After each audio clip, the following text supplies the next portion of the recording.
Hello YouTube, today I come at you with another review for another Studio Series release. Today we're taking a look at Studio Series 86 Thundercracker from Transformers G1. The box says the movie, but Thundercracker was present throughout pretty much the entire show as one of the Decepticon Seekers, so that labeling on the box doesn't really hold much weight to it. Anyways, let's start with the packaging, as I tend to do. It's your pretty standard Studio Series fanfare. It's what you would expect. Big clear window on the front to display the figure inside. Transformers logo, Studio Series, that being the line. The movie logo, his name, Thundercracker. And some rather good-looking artwork on the side with the amount of steps over here. He has 27 steps to transform. The side of the box is pretty much an extension of this piece, where it's his other arm. In the shot, this side has the same thing, and the back is his jet mode and robot mode, with a little blurb at the top that reads, Thundercracker prepares for battle alongside Decepticon leader Megatron, and it says the same thing in multiple other languages.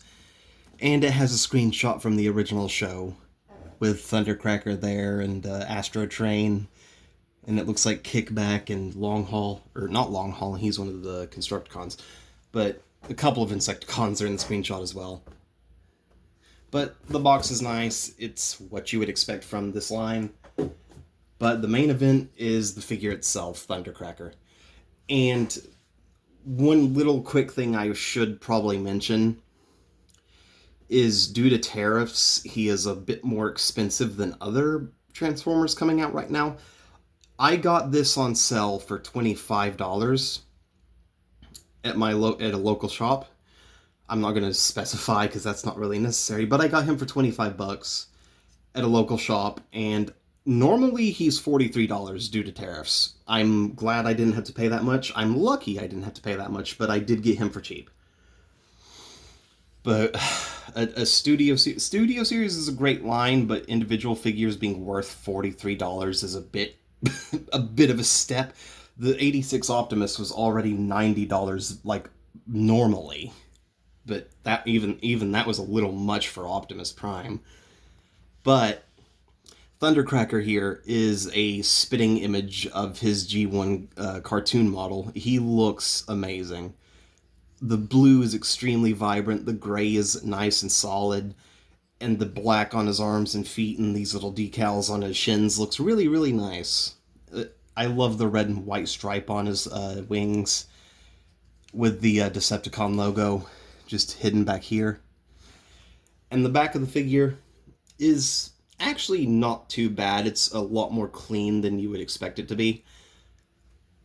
These are the tail fins for jet mode. They do come off, and you can put them onto his ankles, but removing them is a more cartoon accurate design, and putting them up here to hide them makes it look more accurate to his cartoon model with how his legs look. The paint and sculpt, though, is amazing. I'm not sure what is and isn't painted. I know the gray is, and these black bits and the silver bits on his feet, but other than that, I'm not sure what's paint and what's typography. But the point is, he looks amazing. His facial expression is kind of a shit-eating grin. It's not really showing up too great, and that is blurry, but you can kind of see the smirk in there, can't you? His eyes are very nice and red and vibrant looking, and he also does have some light piping, so there's a transparent window in the back of his head to allow light to shine through that will light up his eyes. Let me see if I can display that. That's very bright. But yeah, the light piping is pretty good, and it allows his eyes to glow very vibrantly. But he looks amazing. Now, posability and articulation, it's not half bad. His head can rotate. It can lean side to side. His head can do a full 360. It's just kind of hard to grip it because that ball joint is very tight and his head is a very round shape. But his head can rotate all the way around. He can look down a decent bit can't really look up very much. And his head does have a little bit of wiggle side to side, not a ton. His shoulders, they can technically do a full 360, but his wings are in the way, and those don't really go anywhere aside from rotating for transformation. His arms can go out. He has a bicep rotation, which is where his null ray cannon is mounted. 90 degrees of bend at the elbow, as well as wrist rotation.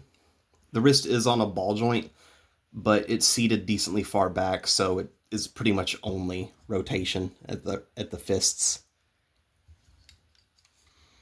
But the arms can move pretty much every which way you want them to. His waist is a bit strange, as it stops at about right there due to how it's designed. I don't really know if you can see in there too well, but that black bit right there is his waist joint, and it kind of has to stop at a specific spot in order for it to function due to transformation pretty much being like 90% at the top half of his body. Pretty much his entire alt mode is like up here above his waist. But it's not bad. His waist can rotate just far enough. Honestly, it's not too limiting. The wings can technically flap, but that's for transformation more than anything. His hip skirt is unfortunately a single giant chunk, one individual piece. His side skirts can move up a little bit, not really enough to matter.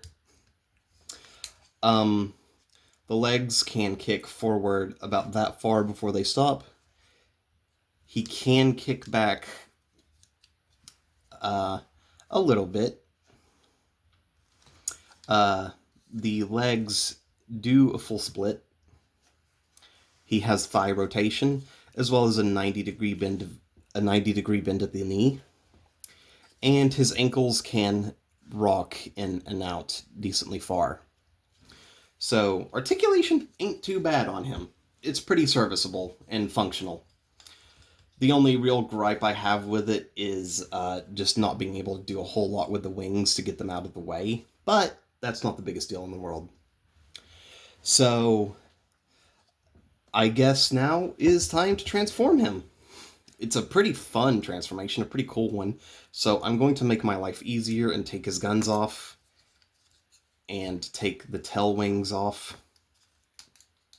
This is just to make my life easier. So the first thing to do is to open up his arms, flip his hand inside, and then collapse that.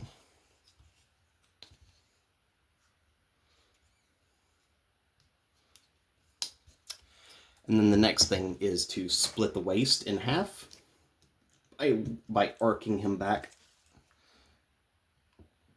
Oh, that's tighter than I thought it was going to be.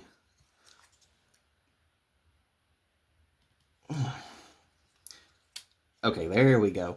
There we go. I split him in two. So yeah, this is the waist joint, this black piece. It can only go so far because, again, pretty much the entire alt mode is the top half of his body. His legs don't really do a whole lot. But once you get him split in half, you push the midsection of the torso up. It's on a double strut. And then you lean his head back a bit, just a little bit for some clearance, so it can get to right about there. Flip out the nose cone. Got a notification. Flip out the nose cone. And then just kind of leave it as is for a second. And then you lift these up. Flip the inside of the hip skirts in. And then you kind of just push his arms inwards and they will sort of soft click into place. Like so. And then you pull the chest down and it has little tabs that will plug into where the cannons were. And then you should close this up a little. This is two separate halves on his back. You want to close that up. just hold it down with your thumb and then just kind of clip the front of the jet in there. And is that everything? Yes, I do. Yes, or yes it is. I believe it is. Then you want to open up the back of his legs, push them forward, and then click them into place at the knee.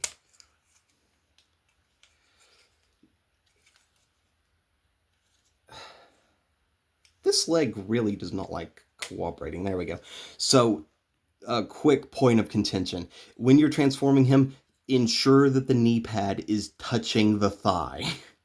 It's a very important step, but the instructions are not clear and do not tell you to do that, because otherwise these flaps will not close all the way and it will not fit correctly. But once you got that done, you close the back of his legs up, peg them together from the inside, you flip up his toes, you drop his butt flap, which will peg into the back of the legs as well as the waist, and that should be completely flush. And then you rotate the wings all the way around, latch those into place a little bit. Is that latched? Not fully, but it's not that big a deal. But I'm still going to try. Got it. Okay. And then once that's done, you don't have to take these back wings off, but I did just to make it easier. These are optional parts forming pretty much, but once you have the jet mode done, you just pop these back on, lean them forward so they sit in place correctly, and click in. And then you drop these tail fins. You put his null cannons back on, or null rays, I guess. And flip out the landing gear. And you have Thundercracker in his jet mode. It is a beautifully executed transformation. It's a little bit tricky to do in a couple of certain spots, especially getting the wings to move past the arms. But it results in a beautiful jet mode that looks absolutely stunning, except from the bottom. like this is just empty space. But the jet mode looks really, really good, and it holds together super nicely. Oh, also, almost forgot to say, the cockpit does open. It doesn't really reveal anything inside aside from a low detailed seat, but it does open. And it clicks into place pretty well. But the jet mode is fantastic, and it looks beautiful. I love the design of the G1 jet form. It looks so badass and so unique and interesting, and I love the Seekers. They're so cool looking. But the jet mode is wonderful, it looks fantastic, and it works really nicely on a flight stand if you have one. But this is a great Transformer. It's a great figure to add to the collection, and I love him.